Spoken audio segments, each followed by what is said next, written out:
Hello everybody, welcome to my video. In today's video, I'm going to talk about this phone right here, the POCO F8 Pro. Let me just remove the case real quick just to show you guys the real beauty of this POCO F7 Pro.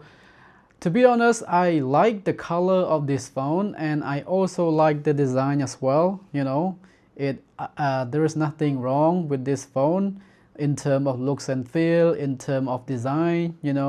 I quite like it. It have no problem with me, and I might prefer this more than my main phone, the iPhone 17 Pro Max. I feel like this phone is quite comfortable to hold. Not that small and it's not that big as well.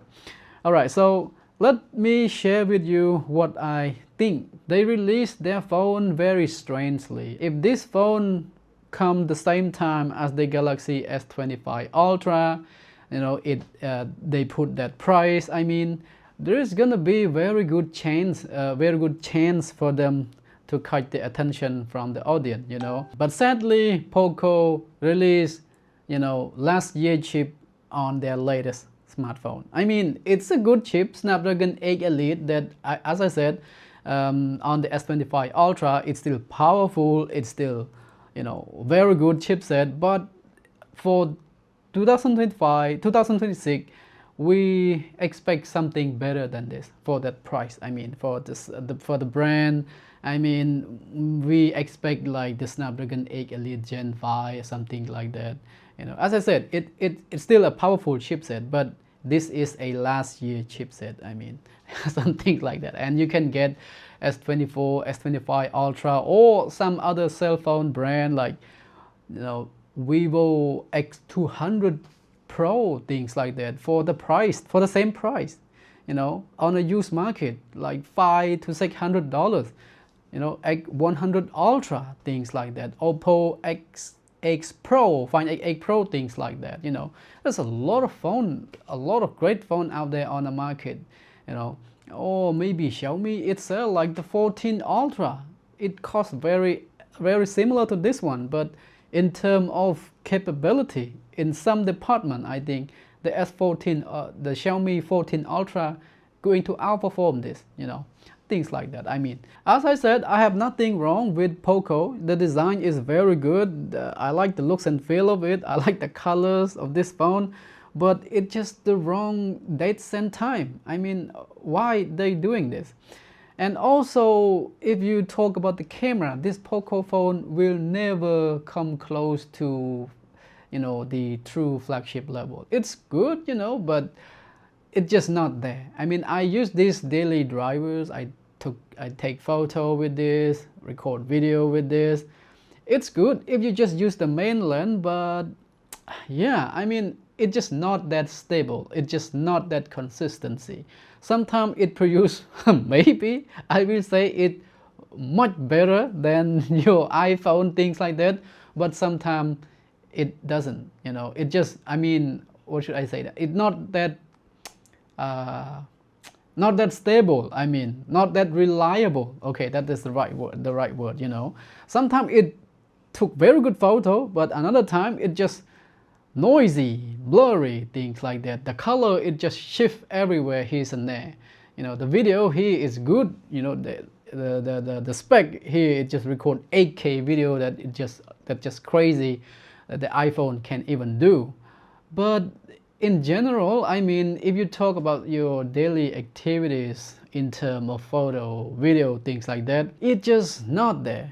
It's good, but it's just not the level that I can trust. I can carry this for my daily use or something like that. That's just me. Maybe you the different. Alright, so the camera here, it's okay. What else I want to talk about this? Oh, the display. So as I said in the beginning, that's a lot of repeat there. Display design, I have no issue with this. The display here is very good. 6.59 inches, 1.5-inch resolution, AMOLED 120Hz refresh rate, 3500 nit peak brightness, some things like that. I mean, the display here is just amazing. The battery is also very good, like 6210 milliamp silicon carbon battery, and the charging here is very fast as well, like 100 watt hyper charging, things like that. Speaker here, it's good. I mean, even though it does say Bose, but this is not the one that packed with the POCO F8 Ultra. No, it's just not that loud. I mean, it's good, but it's not the same level as the Ultra version. And for the software side of things, this phone really hurt me a lot. This phone, as I said, is not that cheap. Maybe you can find it cheap where's else, but for the stock price, it costs quite high, $500 to $600, something like that. So you know why I hate about this Xiaomi software. It's not about the hyper or things like that. It's about the way they implementing in this phone, the way they treat you with the ad bloatware, things like that. The ad is just everywhere. You go to theme store, you download a theme, install a theme to customize your phone. You have to watch the ad through their services. You go to file folder, that's where you store file, and they place ad there as well, like the advertising. Come on, man, this phone is I mean, it's not like $100 cell phone. Why are you doing this? It's common for POCO and Xiaomi to do that on their mid-range phone, things like that. But this phone is not on the mid-range level. It costs quite high, I mean. But they just do this thing to you, which just, I'm not happy with this at all.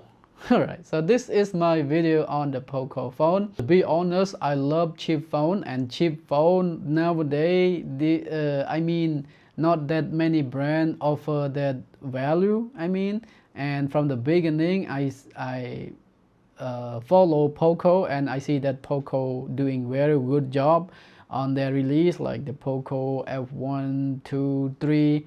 And yeah, especially the F3, I really like it. I own one as well, POCO F3. And F4, I own one as well. F5 Pro, I own one as well. And yeah, until now. And I see they go back something, not that excited anymore. Alright, so that's it for this video, guys. Hope you like it, and any comment on this topic, let me know in the comment section down below, and see you next time. Bye.